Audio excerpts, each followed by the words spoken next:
Olá, tudo bem com você? Seja bem-vindo à 15ª aula do curso de pregação online da Associação Norte do Pará. Nesta aula você vai aprender sobre os tipos de ouvintes. No nosso encontro anterior nós estudamos sobre a natureza humana e agora nós vamos aprender tópicos como novos da fé, os maduros da fé, os que necessitam de advertência, os que necessitam de conforto e os que necessitam de orientação pessoal. Boa aula para você e lembre-se de anotar os pontos importantes e realizar as atividades propostas para fixar melhor o conhecimento sobre o assunto. Até mais! Bem-vindo a esse canal. Você acessou o curso de pregação online e estamos começando a aula de número 15. Hoje vamos estudar sobre os diferentes tipos de ouvintes que assistem aos sermões. A condição espiritual básica do homem tem sido a mesma desde a queda de nossos pais no Éden.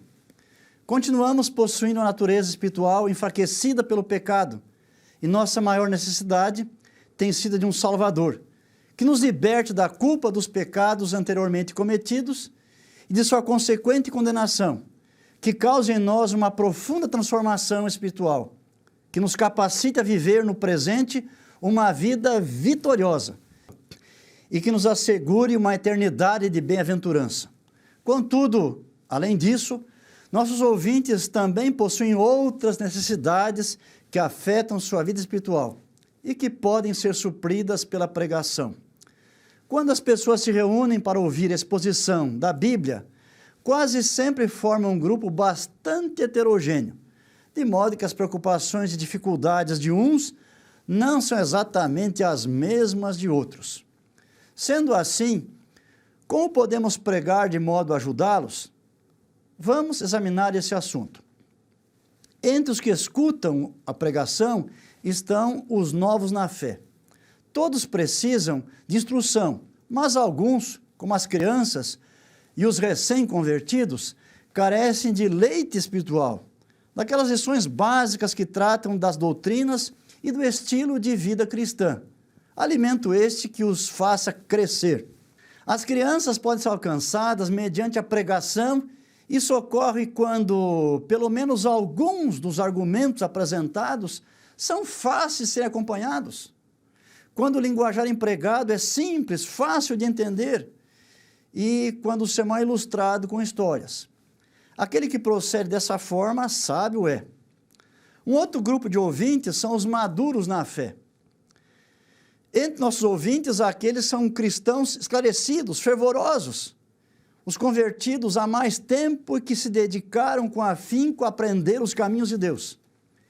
Estão eles recebendo o alimento sólido que os fortaleça e que os anime na caminhada cristã, ou recebem ainda o mesmo leite destinado aos que são novos? Muitos desses, passa mês, passa ano, não aprendem nada de novo. Ouvem sempre as mesmas coisas ditas do mesmo modo, enquanto há na Bíblia incontáveis temas para investigação proveitosa dos filhos de Deus, muitos deles praticamente intocáveis em algumas congregações. É tarefa do pregador suprir essa necessidade.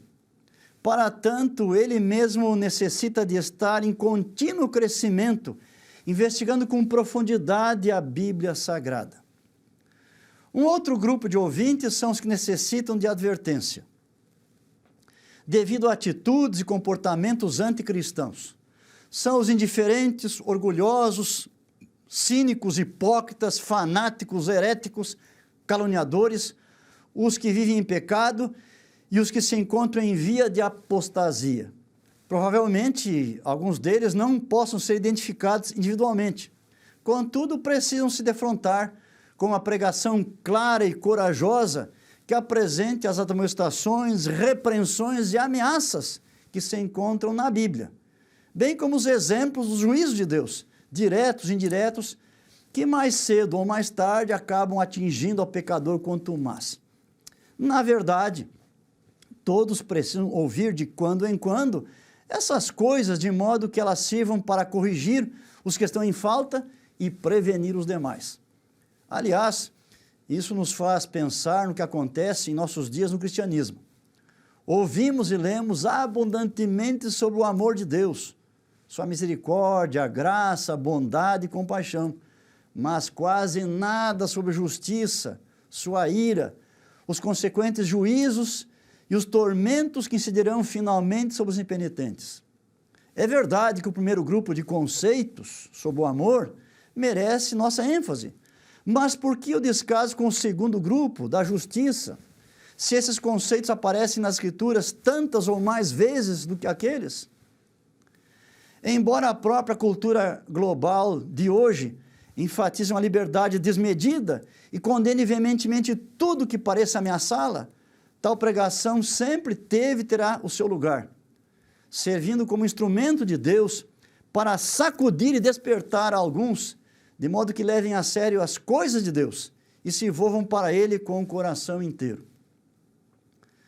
É significativo que alguns dos mais belos textos da Bíblia, que tratam do amor de Deus, também mostrem as drásticas consequências que incidirão sobre aqueles que o rejeitam.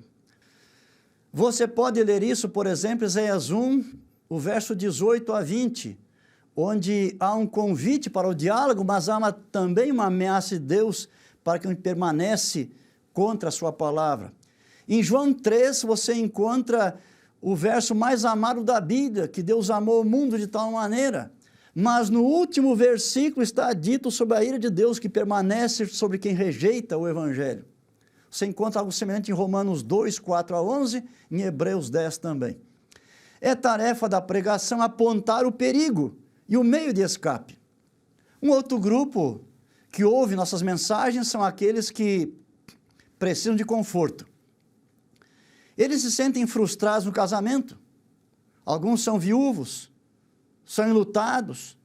Aos envelhecidos que vêm a morte se aproximar, os desempregados, aqueles que se sentem inferiorizados, os enfermos, os que se encontram sobrecarregados de aflições, os derrotados, desanimados, os solitários, os que vivem na pobreza, os que são alvos de injustiça, os que lutam contra forças hereditárias tremendas, os que enfrentam a oposição de outros por causa de sua fé e os que foram abandonados pela família. Precisamos de mais sermões de conforto, sermões que destaquem a compaixão de Deus, seu interesse em nós, suas promessas e seu poder para ajudar e salvar. Há ainda o grupo dos que precisam de orientação especial. E entre eles estão os jovens universitários, que diariamente se deparam com uma avalanche de conceitos que se chocam com os ensinamentos da Bíblia, tais como evolucionismo e amor livre. E há ainda os adolescentes, com suas muitas dúvidas sobre a vida, o sexo e o futuro. Eu sugiro que cada igreja organize-se para ter um calendário de púlpito. Nele constariam algumas informações básicas, por exemplo, data do culto, o tema do sermão, incluindo as principais ideias, objetivos e o pregador responsável. Desse modo, haveria dias previamente estabelecidos para priorizar cada um desses tipos de ouvintes, de maneira que todos recebessem justamente o alimento que mais necessitam. Essa é uma tarefa do pastor distrital.